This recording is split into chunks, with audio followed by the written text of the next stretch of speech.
You know, in your smart home, your office, even in huge factories, there's this hidden network kind of running the show behind the scenes.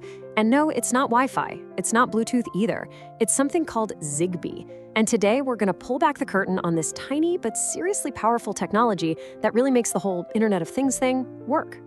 I mean, it's a totally fair question, right? We're already swimming in Wi-Fi for our internet and Bluetooth for, our headphones and speakers.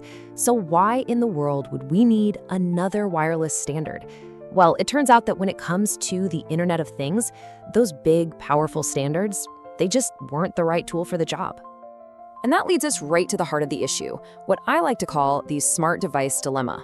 See, not all wireless jobs are the same, and trying to use the wrong tech, well, it's kind of like trying to water a tiny succulent with a fire hose. Just overkill.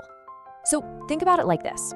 On one hand, you've got the heavy hitters, Wi-Fi and Bluetooth. They're built to stream massive amounts of data, right? Like your Netflix movies or your Spotify playlists. But that takes a ton of power. Then, on the other hand, you have most of your smart gadgets, a light switch, a door sensor. All it needs to say is on or off or open or closed, just this tiny little whisper of data. Using a power-hungry protocol for that, it's just incredibly wasteful.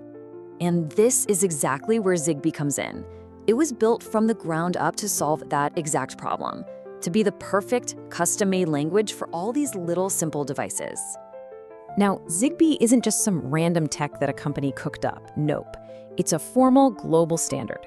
It was designed with one thing in mind: creating networks for small, low-power gadgets. It's like, instead of trying to make a complex language work for a task where you only need 2 words, you create a brand new, super efficient language just for that purpose. That's ZigBee for sensors and switches. Okay, check out this number, 250 kilobits per second. Now, I know what you're thinking. Compared to your super fast Wi-Fi, that sounds, well, kind of ancient, right? But here's the thing. To tell a light bulb to turn on, that's more than enough. It's practically instant, and that really gets to the core of what ZigBee is all about. It was never built for speed, it was built for purpose-driven efficiency. So, a single ZigBee device can talk to another one up to about 100 meters away, which is easily enough for most houses. But here's the really clever part. That 100 meters, it's not a hard limit for the entire network. In fact, as you add more and more devices, the network can get way, way bigger than that initial bubble. And here it is. This is the absolute game changer, the superstar feature of ZigBee. Because it just sips power. A tiny little sensor running on one of those small coin cell batteries can last for years. Seriously, years without you ever having to touch it. It's designed so these devices are basically asleep almost all the time. They wake up for just a split second to send their little message and then go right back to sleep. It's this set it and forget it ability that makes it absolutely perfect for the IoT. So how does this all actually work? How do you build one of these networks? Well, it all boils down to 3 different types of devices, and each one has a really important job to do. All right, first up, you've got the coordinator. This is the boss, the brain of the operation, the founder of the network. It's the very first device you power on. It's the one that picks the wireless channel for everyone to use, gives the network its unique ID, and basically starts the whole party. Every single ZigBee network has exactly one coordinator, no more, no less. Okay, next up are the routers. If the coordinator is the boss, think of these guys as the middle managers, or the signal repeaters. Their job is to pass messages along from one device to another. This is how the network grows and stretches way beyond that first 100 meters. They're the reason you can cover an entire house or a huge building. And finally, you have the end devices. These are the actual workers on the ground. The light bulbs, the motion sensors, the smart plugs.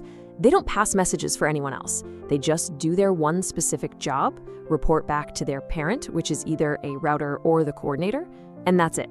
And because their job is so simple, they can go into that deep sleep mode we talked about and save all that battery life. So with these 3 types of devices, you can build a few different kinds of networks. The simplest is a star network, where every device talks directly to the coordinator. But, that limits your range.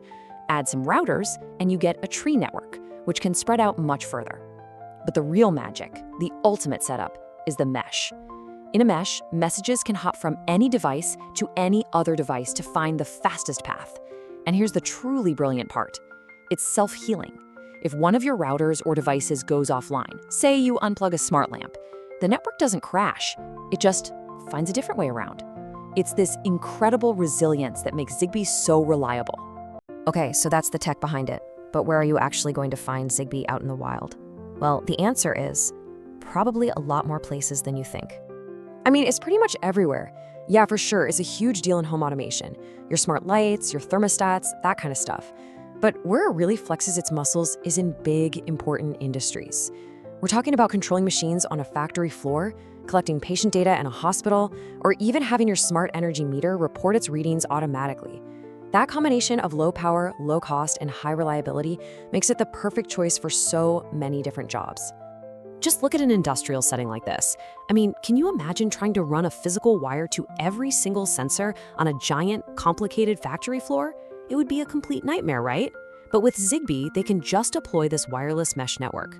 Suddenly, they can monitor everything, from temperature and pressure to whether a machine is running properly, all without a single new cable. It's a massive boost for both efficiency and, of course, safety. Okay, so what's next? The world of IoT doesn't stand still for a second, so let's take a quick look at where ZigBee and technologies like it are heading. So ZigBee is awesome. It's mature, it's super reliable, but technology always evolves. There's a newer protocol on the block called Thread, which actually builds on a lot of the same ideas as ZigBee. The single biggest difference? Thread is built to speak IP natively. That's the fundamental language of the internet. What that means is, where a ZigBee network usually needs a hub or a gateway to translate its messages for the internet, Thread devices can, in theory, connect much more directly. It just simplifies the whole setup. And that leaves us with a really interesting question to think about. As our world gets more and more connected, and we have billions of new devices coming online, are we gonna need this whole team of specialists like ZigBee, each one perfect for its own little job? Or will we eventually see one single, flexible standard that can just do it all? It's a huge question, and the answer is really gonna define what our connected future looks like.